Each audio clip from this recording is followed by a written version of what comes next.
ख्वाबों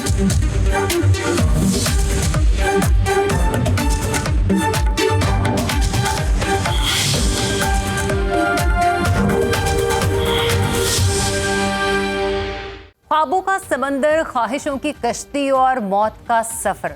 पैसे कमाने के लिए गैर कानूनी तरीके से यूरोप जाने वालों के लिए बुहराए रोम खून की लकीर बनकर रह गया है।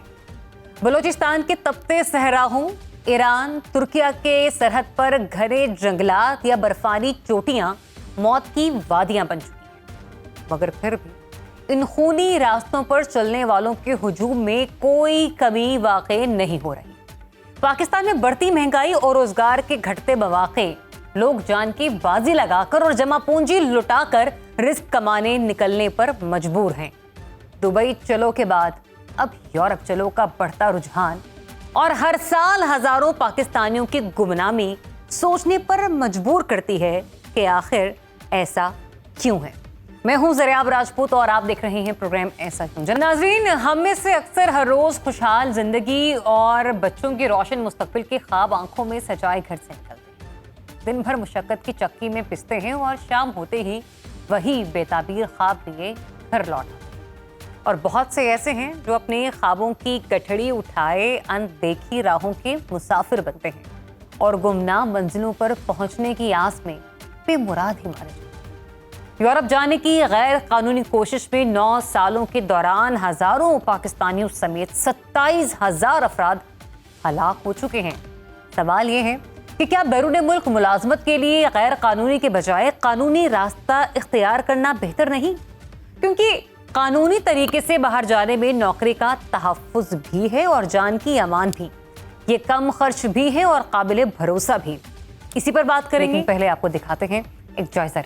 7 समंदर पार यूरोप की सरजमीन हो या खलीजी मुमालिक, तरक्की की शाहराह पर तेज दौड़ते मुल्क लेबर फोर्स के लिए हमेशा से तीसरी दुनिया के मोहताज रहे हैं। गुज़श्ता बरस बेहतर रोजगार और खुशहाल मुस्तकबिल के लिए 11 लाख बांग्लादेशियों, 2 लाख श्रीलंकन ने अपना वतन छोड़ा। 21 लाख भारतीय भी बेहतर रोजगार की तलाश में दूसरे मुल्कों को गए। गुज़श्ता 5 सालों के दौरान 2022 में सबसे ज्यादा 8,32,000 पाकिस्तानी मुलाजमत के लिए बैरून मुल्क गए, जिनमें सबसे ज्यादा करीबन 5 लाख के करीब मेहनत कश थे। बाहर जाने वालों में डॉक्टर्स, इंजीनियर्स और IT माहिरीन की भी बड़ी तादाद शामिल है। 2020 और 21 में कोरोना के सबब रोजगार के लिए बाहर जाने वालों की तादाद 3 लाख से कम रही। 2015 में सबसे ज्यादा 9,86,000 पाकिस्तानी मुलाजमत के लिए बैरून मुल्क गए, जबकि 1971 से लेकर 2022 तक ओवरसीज एम्प्लॉयमेंट के लिए 1 करोड़ 24 लाख पाकिस्तानियों ने खुद को रजिस्टर्ड कराया। सऊदी अरब 20 लाख से ज्यादा पाकिस्तानी मेहनत कशों की खिदमत से इस्तेफादा करने वाला सबसे बड़ा मुल्क है, जहां तामीरात, electrician, heavy machinery, engineering, IT,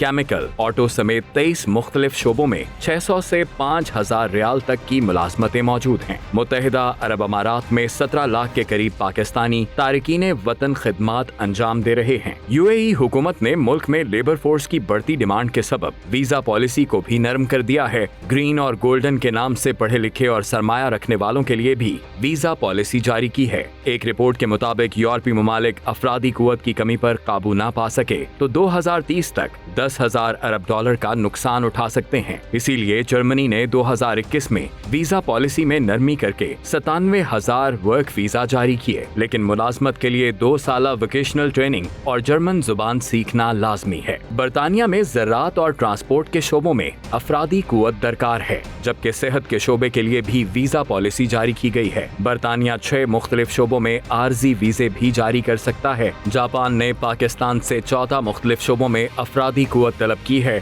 2025 तक ऑस्ट्रेलिया में 3.25 लाख से ज्यादा मुलाजमतों के मौके पैदा होने का इम्कान है। मुल्क में इस वक्त 4,800 ओवरसीज एम्प्लॉयमेंट प्रोमोटर्स रजिस्टर्ड हैं, जिनमें से सिर्फ आधे फाल हैं। वफाकी वजारत ओवरसीज को उम्मीद है कि 12 मुल्कों से रवां साल होने वाले मुआहिदों के नतीजे में यूरोपीय मुल्कों को मकामी लेबर फोर्स की फराहमी के दरवाजे खुल जाएंगे। तो रिपोर्ट आपने मुलाहिजा की, गैर कानूनी रास्तों का इस्तेमाल करने वालों में से सैकड़ों गुमनाम रास्तों पर मार दिए जाते हैं या फिर बहरा रोम के पानियों में गुमनाम हो जाते हैं। गुज़िश्ता दिनों यूरोप जाने की कोशिश में कश्ती उलटने से 350 पाकिस्तानी जान से गए। प्रोग्राम में आगे बढ़ने से पहले उनके गमज़दा अहले खाना से मुलाकात करते हैं और जानते हैं कि वो अपने प्यारों को किस तरह से याद। हमारे से ये बात थी कि बड़ी शिप की डैंकी करवाएंगे।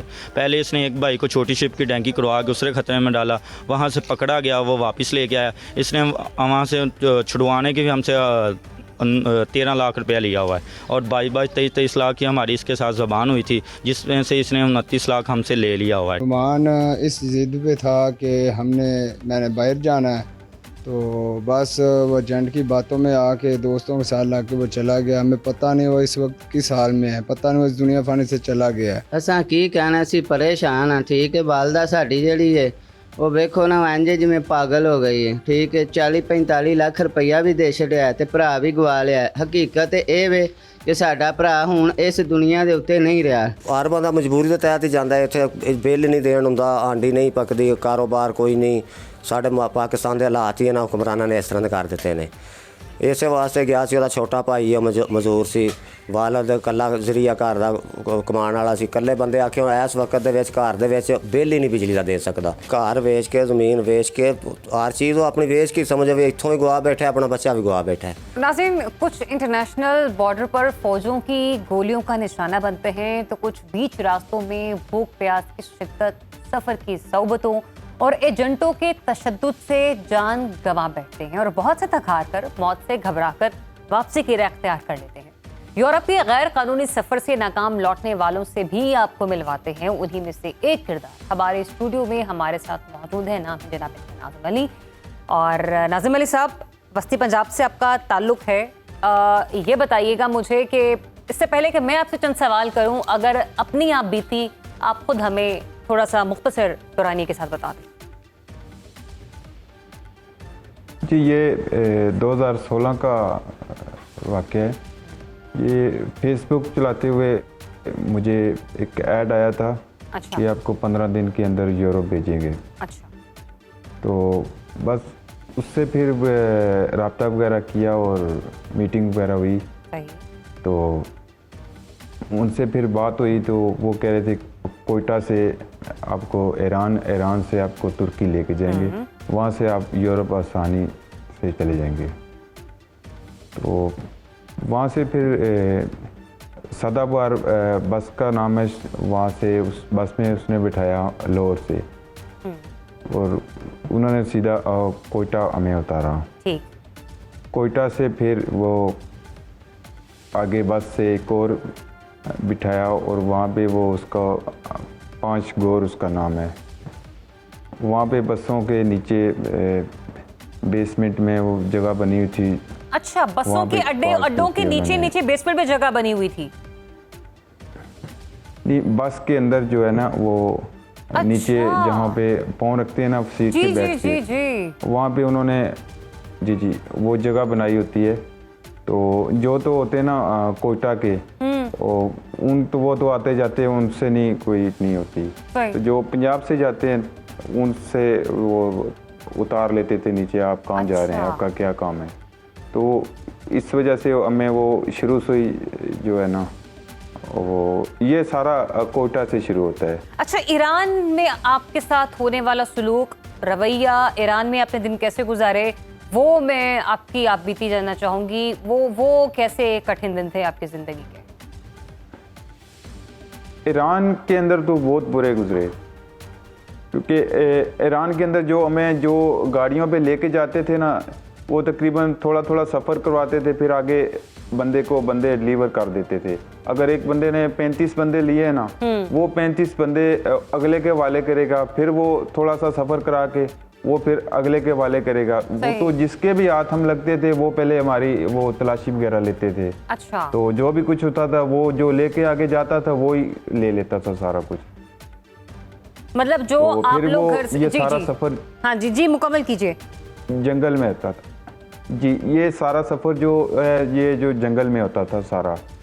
तो इसके दौरान वहाँ पे काफ़ी मुश्किलात भी वगैरह होती थी कि रास्ते में कोई भी हमें पकड़ लेता था, कि हम तो अनलीगल होते थे। तो कोई भी हमें पकड़ के कहता था हाँ भाई निकालो, छुरियाँ वगैरह दिखाते थे। अल्लाह। तो वो सब कुछ मतलब वो ले लेते थे, जो ये ईरान के अंदर। सही। अच्छा मुझे ये बताइए, वापस पाकिस्तान कैसे पहुंचे, कैसे पाकिस्तान वापसी हुई आप लोगों की, और कितना वक्त आपने ईरान में गुजारा? ईरान में तो तकरीबन ये 10 से 12 दिन लगे थे हमारे, क्योंकि हमने सारा सफ़र जो है ना, आधा सफ़र तो हमने पैदल किया। 12-13 दिन हम जो है ना वहाँ पे तो इन 12-13 दिनों के दौरान जो आपने कहा ना कि जंगलों के रास्ते आप लोगों को ले जाया जाता रहा, खाने पीने के लिए तो कुछ मुहैया किया होगा आपको, मुझे ये बताइए उस दौरान कैसे गुजर बसर की आप लोगों ने? वो उस दौरान हमारे पास वो बैकों के अंदर ना वो एजेंट ने हमें बताया हुआ था कि चने आपने साथ लेके जाने हैं। सिर्फ चने? तो वो बस हम चने ही खाते थे। 12 से 14 दिन आप लोगों ने चने और पानी पर गुजारा किया है? जी, बिस्कुट वगैरह होते थे। जब वो कोई एजेंट किसी जगह पे हमें कुछ स्टे करवाते थे, अगर जंगल से अलावा किसी जगह पे करवाते थे तो वहाँ से कुछ ना कुछ मिल जाता था। बिस्कुट वगैरह ही मिलते थे और खाना वगैरह तो नहीं मिलता था। तुर्की से यूरोप क्यों ना गए आप, और वापसी किस तरह से आपने इख्तियार की, उसके बारे में कुछ बताएं।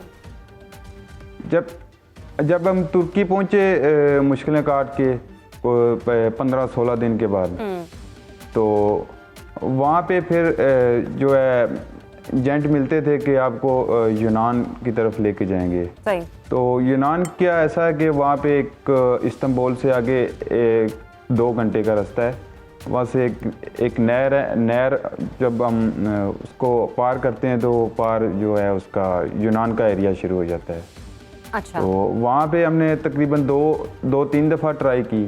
सही। अच्छा। लेकिन उस टाइम बस वो कुछ हालात इस किस्म के थे कि इमिग्रेशन बहुत सख्त थी उनकी, तो वो पकड़े जाते थे बार बार।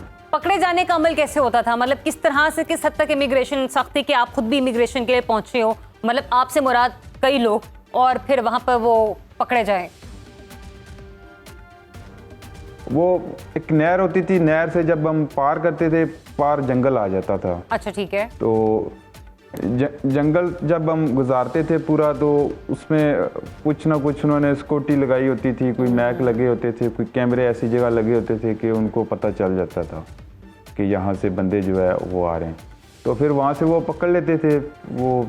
वो बस कुछ भी नहीं, वो तलाशी वगैरह करके वो देखते थे कुछ चीज़ तो नहीं है इनके पास। हमारे पास कुछ भी नहीं होता था। फिर वो दोबारा फिर हमें जो है वो कश्ती से जिधर से हम आते थे उसी तरफ वो कर देते थे। वो वापस पाकिस्तान अब कैसे आए? वापस फिर ये ट्राइयाँ करते रहे यूरोप की, बस वो किस्मत ने साथ नहीं दिया तो यूरोप की तरफ नहीं जा सके। कर दिया गया। तो डिपोर्ट इससे हुआ कि वहाँ पे तुर्की पे हम छोटा मोटा काम करते थे, वहाँ पे सैलरी वगैरह भी नहीं देते थे क्योंकि हम अनलीगल थे। तो अनलीगल बंदे को वहाँ पे इतनी वो इज्जत नहीं होती जितनी लीगल। बिल्कुल बिल्कुल ऐसे ही दूसरे लोगों की। तो फैमिली से रब्ता होता था दौरान मुलाज़मत? जी बिल्कुल होता था। उन्हें बताया आपने कि आप किन मुश्किलात में? जी बिल्कुल बताया था। मतलब उसी दौरान या वापस आके बताया था? नहीं, वो तुर्की में जब रहते थे ना तो वो काम वगैरह करते थे, वहाँ से राब्ता वगैरह गार हो जाता था। सही। तो वो फिर काम वगैरह करते थे वहाँ पे, बस वो कोई अच्छा बंदा हो तो कोई दे देता था पैसे, नहीं तो उनकी मर्जी होती थी कि 1 हफ्ता काम करते थे, अगर कोई दे दें तो ठीक है। वैसे तो वहाँ पे उस टाइम जब हम काम करते थे 2016 में तकरीबन 800,000 रुपया 1 हफ्ते का तुर्की का लीरा जो है वो मिलता था लीगल बंदे को। तो हमें वो तकरीबन 250-300 दे देते थे बस। और उसमें गुजारा कैसे होता था हफ्ते का? एक हफ्ते में 250-300 में गुजारा क्या हो जाता था? आसानी है नहीं आसानी से? बस खाना पीना पूरा हो जाता था। इससे ज़्यादा मतलब ये नहीं कि तवक्को नहीं की जा सकती। जी बहुत शुक्रिया आपका नाज़िम साहब। अल्लाह ताला आपके लिए आगे आसानियाँ करें और उन बाकी लोगों के लिए भी जो कि इन मुश्किलात में अभी भी कहीं ना कहीं पर फंसे हैं लेकिन उनके प्यारों से उनका राब्ता नहीं हो पा रहा। जनाब ये तो एक नाज़िम है कि जिनकी रुदाद हमने आपको सुनाई। ऐसे बेशुमार नाज़िम हैं इस पाकिस्तान में जो कहीं ना कहीं किसी न किसी मुश्किलात का शिकार हैं और खुदा न खास्ता अभी भी किसी न किसी जंगल की राह लिए हुए होंगे। लेकिन वो लोग जो डंकी लगाने में नाकाम रहे हैं उनमें से चंद एक की और बप्ता हम आपको सुनाना चाहेंगे। प्लीज़। सर तकरीबन हमारा शिप 6 दिन सर हमारा शिप चलता रहा समंदर में, ना कोई हमने कोई जजीरा देखा है, ना कोई हमने किनारा देखा है। लेकिन सर जब 6 दिन सर गुजर गए, सर 6वें दिन सर एक हेलीकॉप्टर आया दिन टाइम, वो सर हमारे ऊपर आके हमारे शिप की तस्वीर वगैरह लेके सर हमें चला गया था। लेकिन सर थोड़े हम पूरे उम्मीद हो गए थे कि शायद हमें अब रेस्क्यू करने वाले आ जाएंगे। जो सर ऊपर फैमिलीज बैठी हुई थी सर, वो भी रोला डाल रही थी कि हम मर रहे हैं, डूब रहे हैं, हमारे छोटे छोटे बच्चे हैं, हमें बचा लो। लेकिन सर रेस्क्यू वाला कोई बंदा नहीं था सर। तकरीबन 2-2:30 का टाइम था सर। उस टाइम सर एक कार्गो शिप आया था, वो सर हमारे शिप के बिल्कुल पास आया। पास आके सर उसने हमें सिर्फ पानी और खाने पीने की थोड़ी चीज़ें फेंकी हैं सर। वो तकरीबन घंटा हमारे पास खड़ा रहा, उसके बाद वो चला गया। हम फिर यानी जो उधर हमारा शिप में कप्तान था, उसने एक ही सर्कल गोल में उसने दोबारा शिप को चलाना शुरू कर दिया। फिर तकरीबन रात का तकरीबन 11-12 का टाइम था। नेवी का शिप आया, उसने चारों तरफ सर चक्कर लगाया। चक्कर लगा के अगली साइड पे गया। शिप हमारा उस टाइम रुका हुआ था, एक जगह पे खड़ा था। अगली दफ़ा गया, अगली साइड पे गया, उसने रस्सी डाल के रस्सी को खींचा। सर हमारे शिप का बैलेंस आउट हुआ है। तकरीबन 1 या 2 मिनट गुजरे, हमारा शिप उलट गया। शिप उलटने के बाद सर हम सारे पानी में, शिप हमारे ऊपर था, हम पानी के अंदर थे। गोते खा के हमारा कोई हाल नहीं था। लेकिन पता नहीं अल्लाह पाक ने कोई हिम्मत दी, कोई अल्लाह पाक की तरफ से कोई मौजज़ा था, जिसकी वजह से मैं उधर से मैं बाहर निकला हूँ। फिर सर तकरीबन फजर का टाइम था, थोड़ी थोड़ी यानी रोशनी होने लगी थी। ये हमारे करीब आया, उसने आके 2 बोटें निकाली हैं अपने शिप से। बोटें निकाल के सर उसने हमें रिसीव किया। रिसीव करके सर हमें बड़े शिप, जो इनका नेवी वाला शिप था, उसमें डाला है। उसके डालने के बाद सर हमें ये यूनान ले गए। तकरीबन 7-8 घंटे शिप इनका चलता रहा, हमें वापस यूनान ले गए हैं। उधर सर जाकर जब इन्होंने गिनती की है तो उधर सर सिर्फ 12 पाकिस्तानी थे, हम दूसरे यानी सूरी और मिस्री, टोटल 102 बंदे से हम उधर बचे हैं। तो तरक्की, खुशहाली और पुरस्ताइश जिंदगी के सफ़र की पहली कीमत जान की बाजी नहीं, सिर्फ कानून पर अमल दरामद है। ये सब आपको बताएंगे, लेकिन जी तो जनाब, मुल्क में बेरोजगारी की शरह 6.5% है, यानी हर 10 में से 3 अफराद बेरोजगार हैं। और जबकि तरक्की पजीर ममालिक में यही शरह 5.3% है। 29% पर पहुंची सालाना शरह महंगाई और बेरोजगारी का अजाब। मुल्क में मुलाजमतें हों ना तरक्की के मौके, तो लोग मुलाजमतों की तलाश में बैरून मुल्क ना जाएं तो फिर क्या।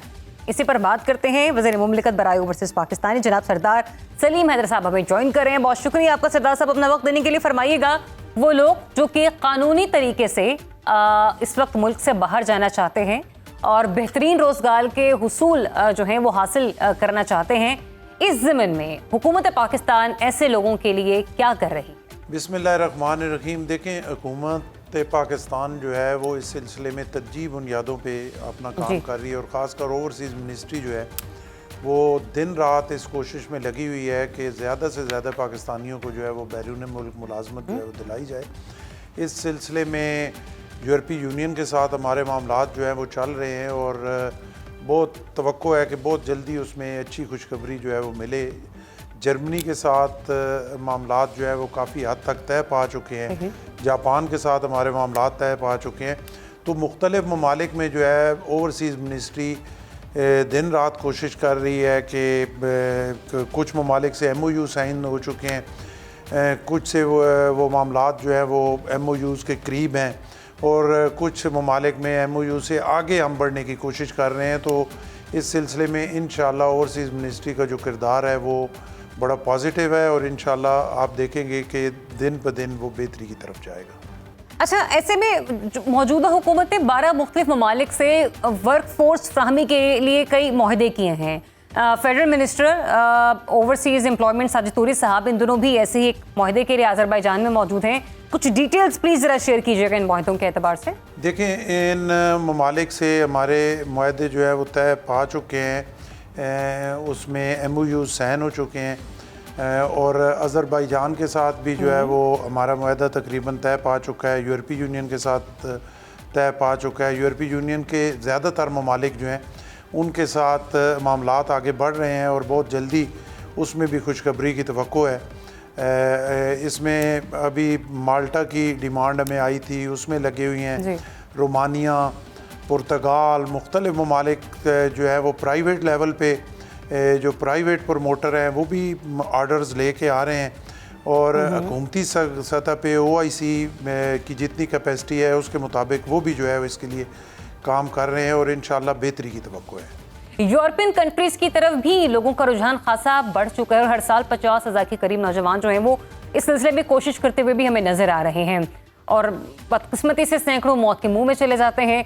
अब ऐसे में हुकूमत यूरोप जाने का कोई आसान कानूनी तरीका फ्राहम क्यों नहीं कर देती हमारे इन पाकिस्तानियों? ये जो यूरोप के हवाले से आपने कहा, उनको यही बात समझाने की कोशिश की कि अगर आप इसको लीगल कर लेंगे और हमारे लोगों को लीगल तरीके से आप अप्रोच देंगे तो जो इनलीगल तरीका है वो फिर ख़त्म हो जाएगा। उसमें हमारा मुल्क अपनी तहीं भी कोशिश करता है, इदारे भी कोशिश करते हैं, लेकिन इसके बावजूद ह्यूमन स्मगलिंग जो है वो पूरी दुनिया में जो है वो होती है और ख़ासकर गरीब ममालिक जो हैं उसमें इसको रोकना बड़ा मुश्किल है। तो हमारी बात काफ़ी हद तक उन ममालिक ने सुनी है और वो इस नतीजे पे पहुंच गए हैं कि अगर हम इनको लीगल रास्ता जो है वो देंगे, उसमें आसानी देंगे, तो यकीनन इनलीगल जो है फिर उसको बंद करने में आसानी होगी। तो ये बड़ी तवक्को है कि बहुत जल्द इस दौर में या बहुत जल्दी इंशाल्लाह यूरोपीय यूनियन के हवाले से खुशखबरी जो है वो इंशाल्लाह मिलेगी। जी ठीक। अच्छा, ऐसे में ये भी बताइएगा कि जो हमारे गैर हुनरमंद लेबर हैं इनको कानूनी तौर पर यूरोप जाने के लिए कम से कम क्या करना चाहिए? कोई टिप आप देना चाहें इस प्रोग्राम के तवस्सुत से? जो लेबर है उसके लिए जैसे मैंने आपको पहले कहा कि एक बहुत बड़े पैमाने पे एक कोशिश जो है वो हो रही है और वो लीगल तरीका जब हो जाएगा तो मेरा ख्याल है कि उसके लिए बहुत आसानी हो जाएगी। और दूसरी सबसे अहम बात यह है कि जो लैंग्वेज है वो कोर्सेज़ हैं, उस पर मुख्तलिफ़ किस्म के हमारे इदारे जो काम कर रहे हैं उसमें जो है हमारे लोगों को वो कोर्सेज़ करने बड़े ज़रूरी हैं, चाहे लैंग्वेज के हो, चाहे कोई टेक्निकल कोर्स हो। 3 महीने का होता है, 6 महीने का होता है, थोड़ा सा उस पर कर लिया जाए तो बहुत आसानी से हमारे लोग जो है वो जा सकते हैं। सरदार साहब, पिछले साल की अगर हम लोग फिगर देखें तो 8,32,000 पाकिस्तानी कानूनी तौर पर प्रमोटर्स की मदद से बैरून मुल्क मुलाजमत के लिए गए। इस साल का फिगर कुछ डेटा कलेक्शन हो सकी हो? देखें, इस साल पिछले 16 महीनों में अब तक तकरीबन 10 लाख पाकिस्तानी जो है वो 99% तो प्राइवेट प्रमोटर्स के थ्रू गए हैं। अच्छा। तो 10 लाख का फिगर आज तक हम अचीव कर चुके हैं और हमें बड़ी तवक्को है कि इस साल के ख़त्म होने तक ये फिगर जो है वो काफ़ी हद तक बढ़ेगा और पाकिस्तान की तारीख में मेरा ख्याल है ये सबसे बड़ा फिगर है, 10 लाख पाकिस्तानी जो अब तक गए हैं। लेकिन सर ये भी तो मैं कहूँगी कि एक परेशान कुन बात है या लम्हा फ़िक्र है हमारे लिए कि अब सैकड़ों नहीं, हज़ारों नहीं, लाखों की तादाद में हमारे पाकिस्तानी जो हैं वो चाहे कानूनी तरीके से हो चाहे गैर कानूनी तरीके से हो बैरून मुल्क का रास्ता अपनाने की कोशिश कर रहे हैं। हमारी स्किल्ड लेबर भी इसमें है, हमारी लेबर फोर्स भी है और हमारे पढ़े लिखे लोग भी मौजूद हैं जो कि डिग्री होल्डर्स हैं। ये सारी सूरत हाल को गवर्नमेंट किस तरह से अंडरस्टैंड कर रही है? आप नहीं समझते कि एक ब्रेन ड्रेन की सूरत हाल है? बैरूनी मुल्क पाकिस्तानी जो है वो इस हमारे मुल्क के लिए रीढ़ की हड्डी की हैसियत रखते हैं और वो जो ज़र मुबादला मुल्क में भेजते हैं उसका एक बहुत बड़ा असर है और मुल्क की इकानमी में मैं समझता हूँ कि उसका बहुत बड़ा किरदार है।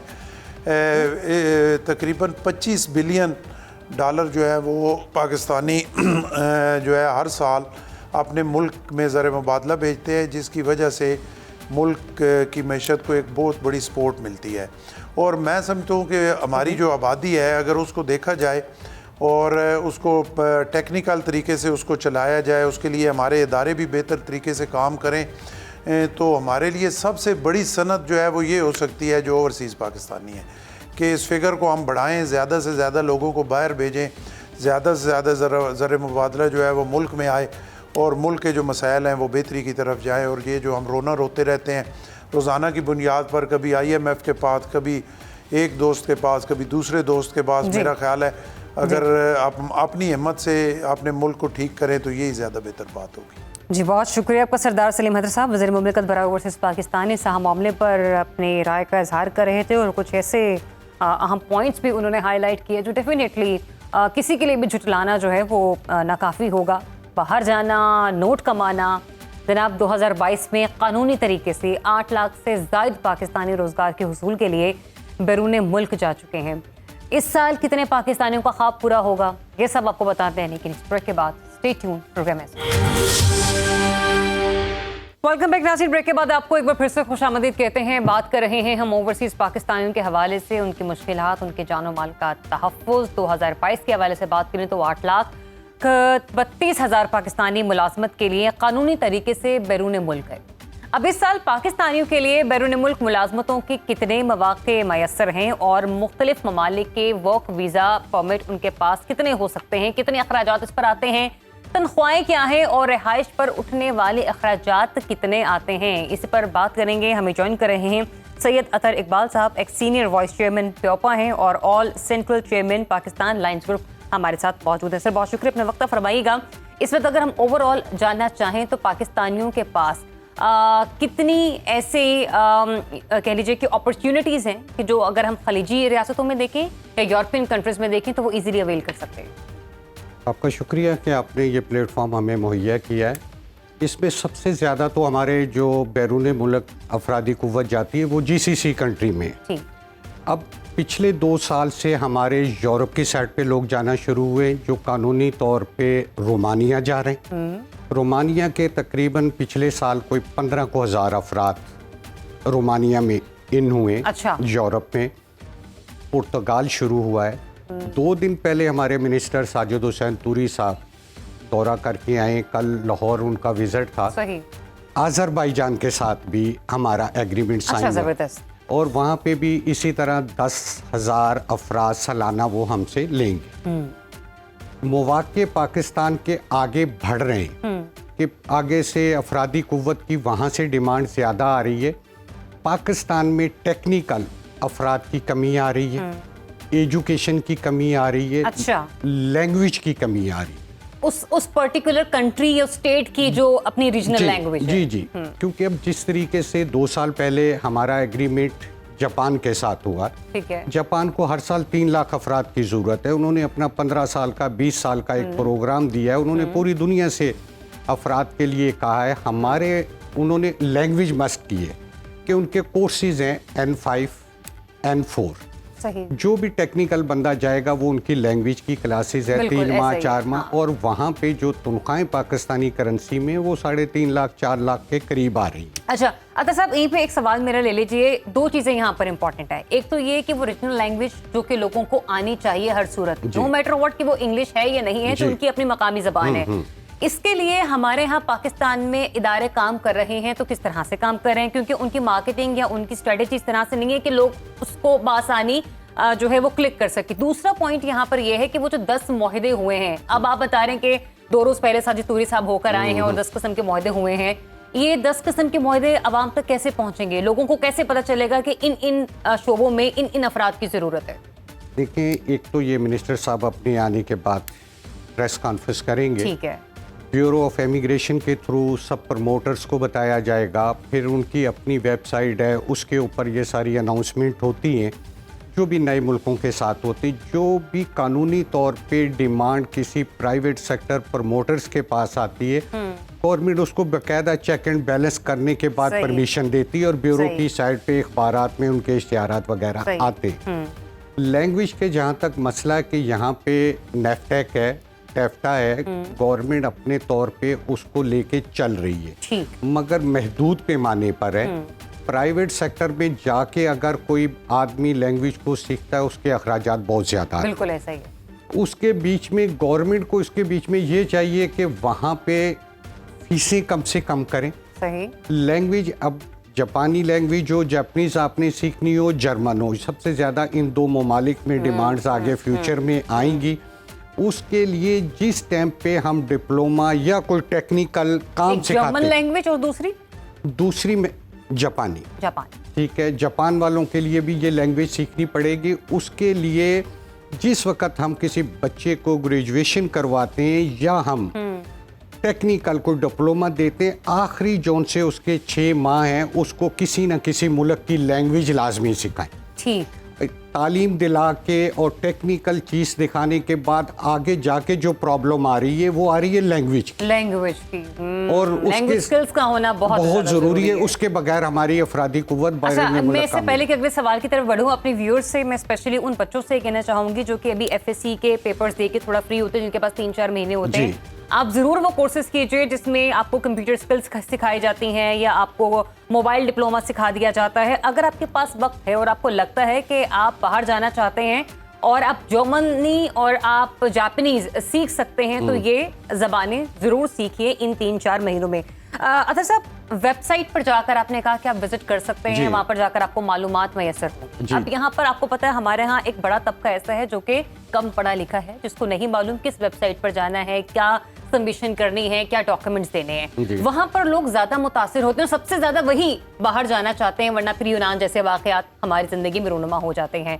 आपको लगता है कि मार्केटिंग स्ट्रेटेजी ऐसी होनी चाहिए कि हर आम फहम इंसान तक ये अपॉर्चुनिटी पहुंच सके, और इसके लिए गवर्नमेंट को आगे जाके फ्रंट फुट पर क्या करना होगा? गवर्नमेंट को जिस टाइम तक वो इलेक्ट्रॉनिक्स मीडिया और इख्बारात का सहारा नहीं लेती, उस वक्त तक मालूमात आम बंदे को देहात में गाँव में नहीं पहुंचती।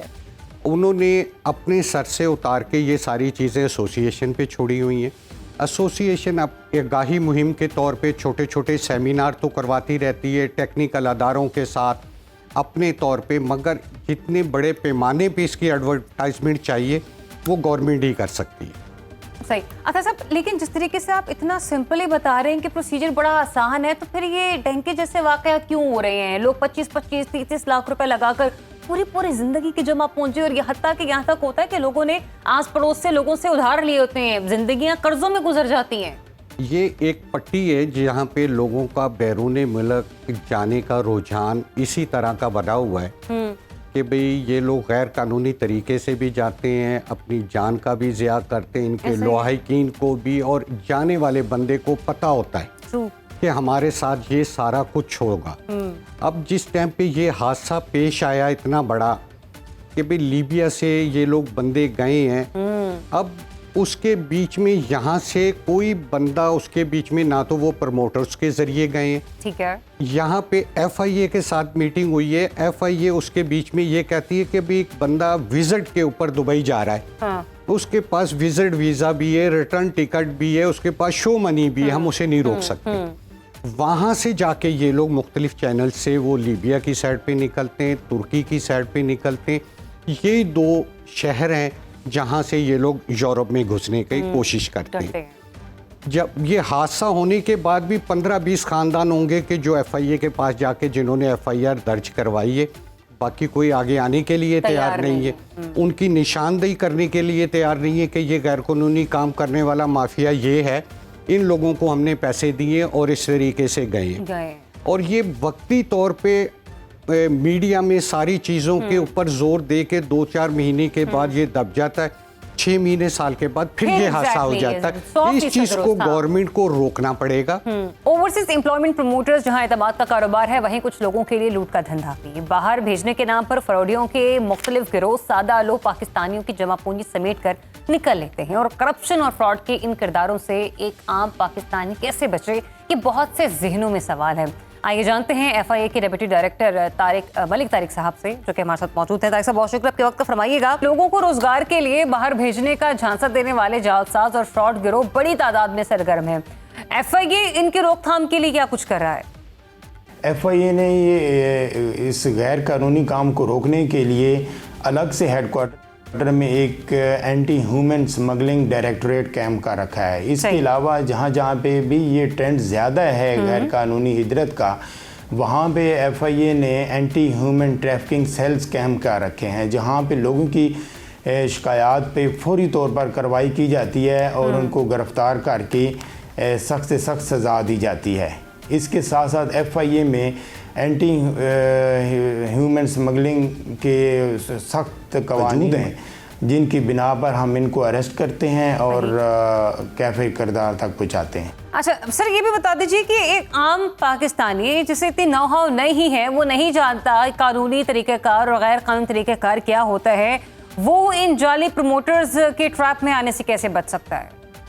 उसके लिए मैं समझता हूँ कि इंटेंडिंग इमिग्रेंट्स को चाहिए कि वो कानूनी रास्ता इख्तियार करें और जो लाइसेंस याफ्ता प्रमोटर्स हैं उनका इंतखाब करें। अच्छा। जो कि बाकायदा ब्यूरो ऑफ इमिग्रेशन में रजिस्टर होता है, उसके एक स्पेसिफिक नंबर अलाट होता है, उसका एक एड्रेस मेंशन होता है, जो कि आप ब्यूरो ऑफ इमिग्रेशन वेबसाइट पे उसको चेक भी कर सकते हैं, तो उनके ज़रिए बैरून मुल्क सफ़र करें।